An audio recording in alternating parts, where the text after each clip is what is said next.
Hello student, आज आप लोगों को पर्सनालिटी 3.2 का पहला क्वेश्चन इसमें लिखा हुआ है कि निम्न समस्याओं में रैखिक समीकरण की युग्म बनाइए। पहले मुझे रैखिक समीकरण का युग्म बनाना है और फिर कह रहा ग्राफी विधि द्वारा या ग्राफी विधि से हल करो। तो इसको आपको ग्राफ पर बनाना पड़ेगा, ठीक, और फिर ग्राफ द्वारा आप लोग हल करना सीखेंगे।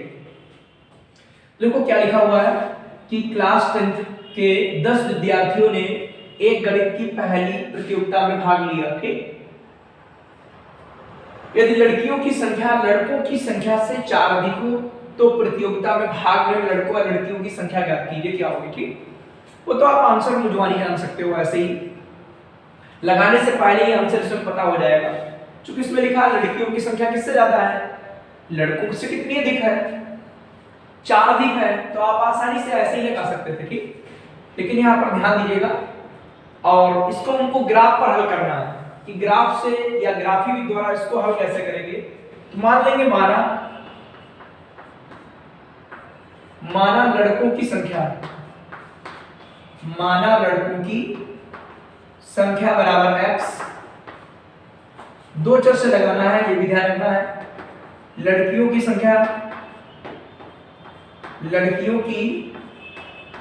संख्या बराबर y। माना लड़कों की संख्या बराबर x तथा लड़कियों की संख्या बराबर y। तो प्रथम शर्त क्या है कि कुल विद्यार्थी कितने, 10। तो x प्लस y बराबर क्या हुआ, 10। ये समीकरण फर्स्ट हो गई। द्वितीय शर्त क्या है, द्वितीय शर्त है कि लड़कियों की संख्या लड़कों की संख्या से 4 अधिक है। तो लड़कियों की संख्या क्या है, y, और लड़कों की संख्या कितनी है, x। ध्यान रखिएगा। तो क्या करा, लड़कियों की संख्या लड़कों की संख्या से 4 अधिक है। कौन अधिक है, 4। अपने आप क्वेश्चन करोगे कौन 4 अधिक है, लड़कियों की संख्या लड़कों की संख्या से 4 अधिक है। क्या करें, बराबर हो रहा है, 4 इधर जोड़ दीजिए या 4 इसमें घटा दीजिए। बात कंफर्म हुई कि नहीं, सबको सुना रहा। अब क्या करेंगे, इसे पक्षांतर करेंगे। तो इसको पहले पूरा पलट दीजिए कि x प्लस 4 बराबर y, ऐसे लिख सकते हो। x माइनस y बराबर आपका -4 उधर हो जाएगा, ठीक। ये सेकंड समीकरण बन गया। अब इन दोनों को सॉल्व कर लेंगे, ठीक। भाई पक्षांतर करने पर निशान चेंज हो जाता है, प्लस का माइनस हो जाएगा, प्लस उधर प्लस का इधर माइनस हो गया, ठीक। ये आपकी दो समीकरण बन गए। अब इनको क्या करना है, ये तो हो गया आपका रैखिक समीकरण युग्म बन गई। अब इनको ग्राफी विधि से हल करना है। तो आप ले लेंगे समीकरण 1 से। समीकरण 1 क्या है, x प्लस y बराबर 10। x का मान या तो y पद में निकालना है या y का मान x के पद में निकालना। तो x बराबर क्या आएगा, y माइनस 10 माइनस y आपका माइनस हो जाएगा इधर आगे। इसके कम से कम 2 मान तो निकाल ही दिया, x हो गया, ये y हो गया। 2 निकाल लो, 3 निकाल लो, कम से कम 2 मान होने चाहिए। y का मान जैसे लिख दिया हमने 0, तो x का मान क्या हो गया 10। y का मान हम लिख दिया मतलब 3 हो गया 7, ठीक है। 3 लग दिया, y का मान 7 आ गया। अब क्या करेंगे, जैसे यहां मान लो 7 रख दिया, y का मान 7 रख दिया, t कितना आ गया, 3 आ गया, ठीक। अगली समीकरण सेकंड ले लेंगे। समीकरण सेकंड से कि x माइनस वाई बराबर -4। x बराबर क्या आएगा, y और -4, ठीक। y गया प्लस का हो गया, माइनस का 4 है। अब इसके लिए देखो टेबल बना लीजिए। जैसे y का मान हमने रख दिया, ये x है और ये क्या y का मान जैसे 0 रखा, वहां पर मान आगे चाहो तो यही भी रख सकते हो, 0 रखा, क्या आएगा -4 आएगा, ठीक है। कुछ भी रख लीजिए, 7 रख दीजिए, y का मान 7 रख देंगे तो क्या आएगा 3 आ जाएगा। y का मान 10 रख दीजिए, क्या आ जाएगा, जरूरी नहीं कि यही वाले मान रखो, कोई रख सकते हो। आपने 10 रख दिया, 10 से 4 गया, क्या आया 6। भाई 0 रखा, -4 आ गया। 7 रखा, 3 आ गया। 10 रखा 6 आ गया। कम से कम 2 मान तो होनी चाहिए, 3 लिख दिया हमने, कोई बात नहीं। अब इसको आप ग्राफ पर बना लेंगे, ठीक, ग्राफ पेपर आपका पास होना चाहिए। ये आपका x हो गया, ये y हो गया h। वैसे आंसर यही से मैच खा रहा है कि ये वाला आपका आंसर होगा, ठीक, जो दोनों में मैच खा रहा है। कभी कभी ऐसा होगा कि मैच नहीं खाएगा, हो सकता वो मान हमने ना रखा हो, तो आप जब ग्राफ बनाओगे जहां पर एक दूसरे को रेखाएं काटेगी, वही बिंदु इन दोनों रैखिक समीकरण का सॉल्यूशन होगा, मतलब x और y के मान होंगे। तो यहां पर कैसे करेंगे भाई, x बराबर 10, तो देखो ये आपका 0 है, 1 2 3 4 5 6 7 8 9 और 10, ठीक। इधर y बराबर भी 10 है, अधिकतम मान 10 तक लिख लो, 1 2 3 4 5 6 7 8 9 और 10। पहला क्या है 10, 0, x बराबर 10, 0 एक बिंदु लिया 10, 0। अगला क्या है 7, 3, x बराबर आपका 7, y बराबर 3।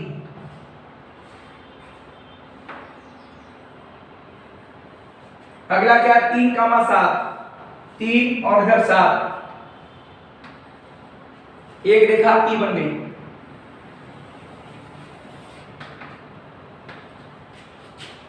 एक बिंदु ये था, एक बिंदु ये वाला था और एक बिंदु ये, इसका नाम क्या था 7, 3 3, 7। ये बिंदु क्या था 7 और 3, ये बिंदु क्या था 10, 0, ठीक है।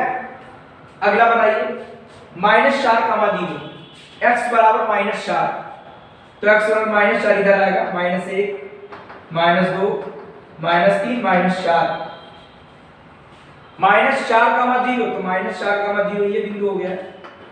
अगला देखिए 3, 7, x बराबर 3 और y 7, ये बिंदु ये मिल गया। 6, 10, 6 ये है और 10 ऊपर है।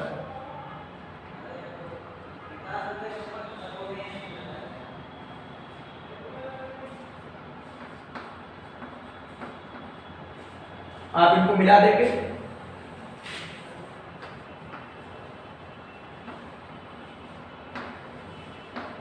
ठीक, यही आपका सॉल्यूशन हो गया जहां पर रेखाएं एक दूसरे को प्रतिच्छेद कर रही हैं, ठीक है। तो यहां पर लिख दोगे कि ग्राफिक से हल करना, तो ग्राफ से स्पष्ट है कि यहां पर लिखोगे ग्राफ से, भाई ग्राफ काफी होती है, ग्राफ वाले पेज पर ये बनाना, उसके साइड में ये काम करेंगे, ठीक। ग्राफ से स्पष्ट है कि x बराबर आपका 3 आया और y बराबर क्या आया 7, लिख देंगे। अतः लड़कों की संख्या बराबर 3 और लड़कियों की संख्या बराबर 7। चेक कर लो दोनों शर्तें, देखो विद्यार्थी टोटल 10 है, लड़कियों की संख्या लड़कों की संख्या से 4 अधिक है, यहां पर अतः लिख लेंगे कि नहीं आप लोग, अतः लड़कों की संख्या बराबर 3 तथा लड़कियों की संख्या बराबर 7। इसके बाद अब इसका सेकंड पार्ट देखेंगे आप लोग।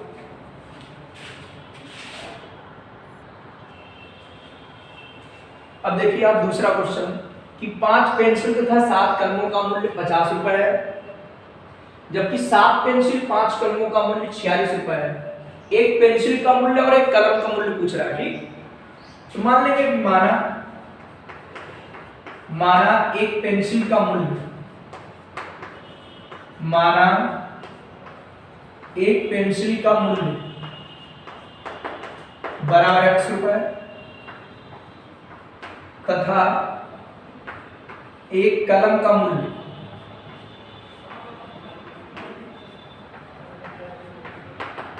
y रुपए। प्रथम शर्त से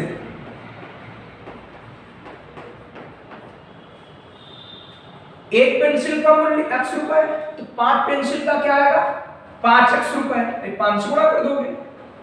एक कलम का मूल्य y रुपए, तो 7 कलमों का क्या आएगा 7y रुपए, टोटल कितना 50 रुपए। आपकी समीकरण एक बन गई है। द्वितीय शर्त से, द्वितीय शर्त से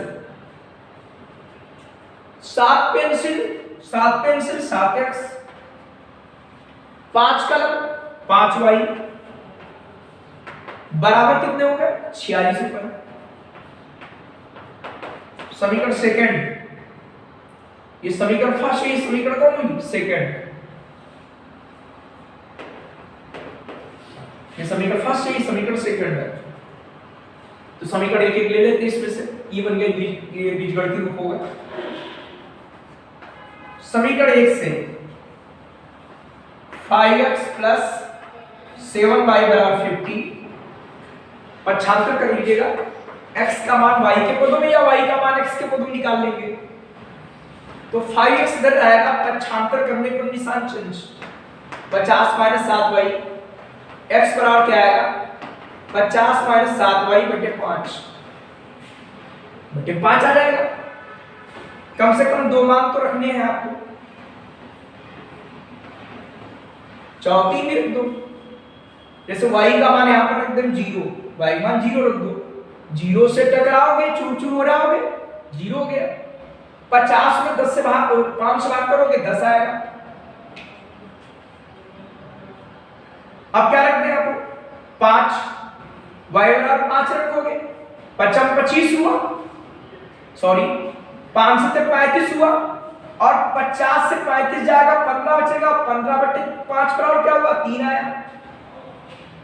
ठीक है, अब y का मान और रखी हुई, ठीक 2 बार रख लीजिए, 2 बहुत है, चाहो तो 3 रख लीजिए, उसके आगे और बढ़ा दीजिए। अब लिखेंगे समीकरण सेकंड से, समीकरण सेकंड क्या है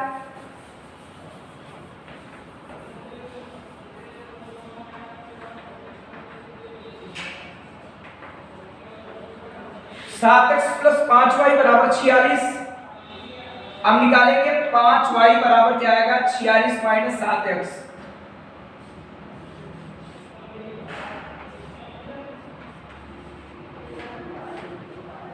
दो मान रख लो या 3 कर दीजिए, कोई दिक्कत नहीं, 2 मान से लगाओ। यहां पर क्या करते हैं कि y निकालोगे तो y बराबर क्या आएगा, y बराबर आएगा 46 माइनस 7x बटे क्या रहेगा 5। आप ऐसे रखिएगा कि दशमलव में मान नहीं आना चाहिए, ठीक।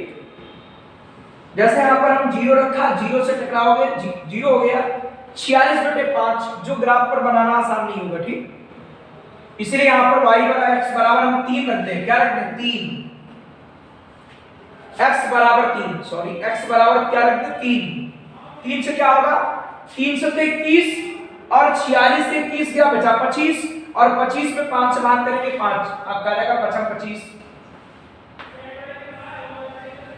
उसके बाद अगला देख लीजिएगा, अगला मान रखते हैं यहां पर, ऐसा मान रखो कि आसानी से 5 से कट भी जाए, ये भी ध्यान रखना, ठीक। यहां पर क्या रख दिया आपने x बराबर 3 रखा, 4 रखिए, 7 चौको 28 नहीं बनेगा, 5 रखिए, 5 से तो 35 नहीं बनेगा, 6 रखिए, 7 छक 42 तब भी नहीं बनेगा, 7 रखेंगे, माइनस में रख सकते हो, कोई दिक्कत नहीं है कि माइनस x बराबर -2 रख दिया, -2 रखने से क्या होगा, आप रफर भी कर सकते हो साइड में, माइनस रखने से क्या होगा कि आपका 46 माइनस माइनस प्लस 14 बटे 5, 46 जोड़ देंगे 60 बटे 5 और आ जाएगा आपका 12। तो यहाँ x बराबर क्या रख दिया -2 और आपका y बराबर आपका 12 आ गया, ठीक। फिर से ध्यान दीजिएगा, ज्यादा मान नहीं रखना तो 2 रख दीजिए, कोई दिक्कत नहीं, 2 इसमें रख दिए, 2 इसमें रख दिए, कम से कम 2 मान तो होने चाहिए, चाहो 3 4 जितने चाहो उतने बढ़ा सकते हो। तो इसमें जैसे हमने मान रखा तो इसे भाग किया, ये भी ध्यान रखेंगे कि मान दशमलव में ना हो या भिन्न में ना आए, नहीं तो दिक्कत होती ग्राफ में बनाने में। तो यहाँ 3 रखा, 3 से 21 आपका 25 बटे 5 बराबर आ गया 5। अब देखा प्लस रखते जा रहे हैं, मान नहीं मिल रहा हमें, कोई दिक्कत नहीं, माइनस रख दो, माइनस का 2 रखेंगे, -1 रखने से बना नहीं, 2 रखा तो 14 हो गया, प्लस का ये हो गया 60, और 60 के बाद क्या करेंगे भाग कर देंगे, 5 से आ जाएगा 12, तो आपके 2 बिंदु मिल गए, ठीक। अब इनका देखो ग्राफिक निरूपण कर लेंगे, ये आपका x अक्ष और ये आपका y, ठीक।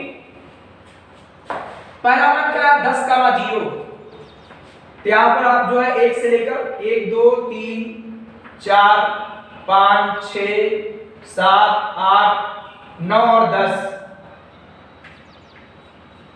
अगला क्या है? 1 2 3 4 5 6 7 8 9 और 10। यह आएगा माइनस का 1, माइनस के 2, माइनस के 3, यहां भी नीचे माइनस वाले आएंगे। ये ग्राफ पर आपके कॉलम होते हैं, वहां पर लिखने की आवश्यकता नहीं है आपको, ठीक। यहाँ पर ग्राफ इस पर है नहीं तो हमने लिख दिया, नहीं तो वहां लिखने की आवश्यकता नहीं, लिखा हुआ आपके खाने बने होते हैं, इनको गिनकर लिख सकते हो। 10 का 0 तो आप जानते हो 10 कॉलम इधर जाएंगे और 0 यहीं पर रहेंगे, तो एक बिंदु मिल गया आपका 10 का 0। अगला बिंदु 3 का 5, x बराबर 3 y बराबर 5, आपका ये बिंदु मिल गया 3 का 5।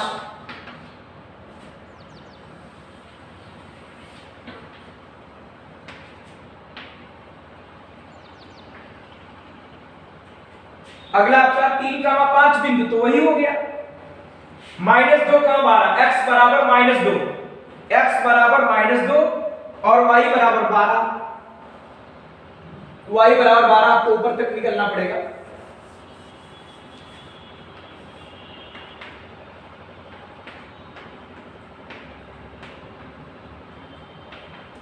ठीक, तो आपका x बराबर कितना है?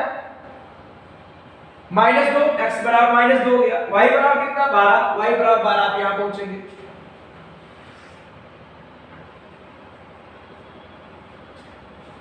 यहां पर आगे x बराबर -2, y बराबर क्या है? 12। अब इनको दोनों को मिला दीजिए,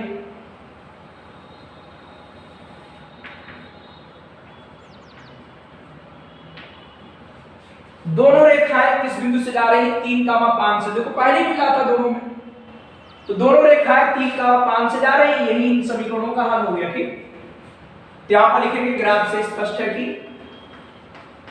ग्राफ से स्पष्ट है कि x बराबर 3, y बराबर 5, अतः एक पेंसिल का मूल्य, यहां पर लिख देंगे अतः एक पेंसिल का मूल्य बराबर 3 रुपए और एक कलम का मूल्य बराबर 5 रुपए। ठीक, और आप जांच भी कर सकते हो, चेक कर सकते हो कि देखो 5 पेंसिल है तो 5 से 15 रुपए हो गए, 7 कलम है 7 पर 35, 15 आपका कितना? 50 रुपए, सही है। अगला देखो 7 पेंसिल 7 के 21 रुपए और 5 कलम 25, 21 और 25 कितना होता है? 46 रुपए, 46 रुपए आपका दिया था। ठीक है, तो अर्थात आपका ये क्वेश्चन सही लग रहा है। ठीक, तो ये पहले इसके देखो रैखिक समीकरण युग्म बन गए, उसके बाद इनको ग्राफिक से हमने हल कर लिया, ग्राफ पर ही क्वेश्चन करने भी आपको है। ठीक, अब आपका दूसरा क्वेश्चन, करानुपातों a1/a2 b1/b2 c1/c2 की तुलना करिए। पहले इनको निकालेंगे फिर तुलना करेंगे, और कह रहा है निम्न समीकरण युग्म द्वारा निरूपित रेखाएं एक बिंदु पर प्रतिच्छेद करती हैं, समांतर या समपाती हैं। तो आपको कल 3 कंडीशन पढ़ाई थी कि यदि a1/a2 बराबर नहीं b1/b2 तो रेखाएं एक दूसरे को प्रतिच्छेद करेंगी, और यदि ऐसा आएगा a1/a2 बराबर b1/b2 बराबर नहीं c1/c2 तो रेखाएं एक दूसरे के समांतर होंगी, और यदि ऐसा आता है a1/a2 बराबर b1/b2 बराबर c1/c2 तो रेखाएं समपाती होंगी, समपाती। ठीक है, ये 3 कंडीशन आपको कल पढ़ाई गई थी। ठीक, अब वही इसमें देखना है कि क्या कंडीशन आपकी आती इसमें, उसी के अनुसार जान पाएंगे रेखाएं कैसी होंगी। तो जब सॉल्व करेंगे तो नंबर फर्स्ट समीकरण लिखेंगे, फर्स्ट समीकरण युग्म लिखेंगे, दूसरा आपका ये 7x + 6y - 9 बराबर 0 की तुलना इनकी व्यापक समीकरणों से कर दो। a1x b1y + c1 बराबर 0, a2x b2y + c2 बराबर 0 से करने पर बताइए a1 बराबर क्या आया? 5, bn बराबर क्या आया? -4, माइनस में ध्यान रखेंगे -4 और C1 बराबर क्या आया 8, A2 बराबर क्या आया 7, B2 बराबर क्या आया 6 और C2 बराबर क्या हुआ -9। अब आप निकालेंगे A1 अपान A2 बराबर क्या आएगा 5/7, B1 अपान B2 बराबर निकालेंगे -4/6, इसको सरल करेंगे कट जाएगा 2/3 -2/3। अगला C1 अपान C2 बराबर क्या आया 8/-9। अब इनकी तुलना करा लेंगे। देखो आपका आ रहा क्या A1 अपान A2 बराबर नहीं B1 अपान B2। C1 C2 चेक नहीं करना आपको यहां पर, क्योंकि यही नॉट इक्वल टू है, ये बराबर है नहीं। A1 अपान A2 B बराबर B1 अपान B2 बराबर नहीं, चूंकि बराबर नहीं इसीलिए जो हमारी समीकरणों द्वारा निरूपित रेखाएं होंगी वो एक बिंदु पर प्रतिच्छेद करेंगी। यहां पर लिखेंगे रेखाएं एक बिंदु पर प्रतिच्छेद करेंगी, एक बिंदु पर प्रतिच्छेद करती हैं। चूंकि ऐसा है इसीलिए रेखाएं एक बिंदु पर प्रतिच्छेद करती हैं। इसी प्रकार से दोनों पार्ट लगेंगे। ठीक, फिर से ध्यान दीजिए, आपकी समीकरण है, इसकी तुलना कराएंगे। A1 बराबर ये, B1 बराबर ये, C1 बराबर ये, A2 बराबर ये आया, B2 बराबर ये होगा, C2 बराबर ये आएगा। अब इसमें अनुपात निकाल लेंगे A1 अपान A2, B1 अपान B2, C1 अपान C2। आपकी ये कंडीशन है तो रेखाएं एक बिंदु पर प्रतिच्छेद करेंगी। ये दोनों क्वेश्चन अपने आप स्वयं करेंगे, नहीं होते कमेंट्स के द्वारा पूछोगे बताएंगे। और दूसरी कंडीशन अब फिर चेक करेंगे, अगली वाली लगाएंगे तो चेक करेंगे ऐसा आता है तो रेखाएं एक बिंदु पर प्रतिच्छेद करेंगी। अगर ऐसा आता है A1 अपान A2 बराबर B1 अपान B2 बराबर नहीं C1 अपान C2 तो रेखाएं समांतर होंगी। ठीक, और संपाती के लिए क्या होगा, अगर ऐसा आ जाए A1 अपान A2 बराबर B1 अपान B2 बराबर C1 अपान C2 तो रेखाएं संपाती होंगी। ये दोनों क्वेश्चन आप स्वयं करेंगे। ठीक।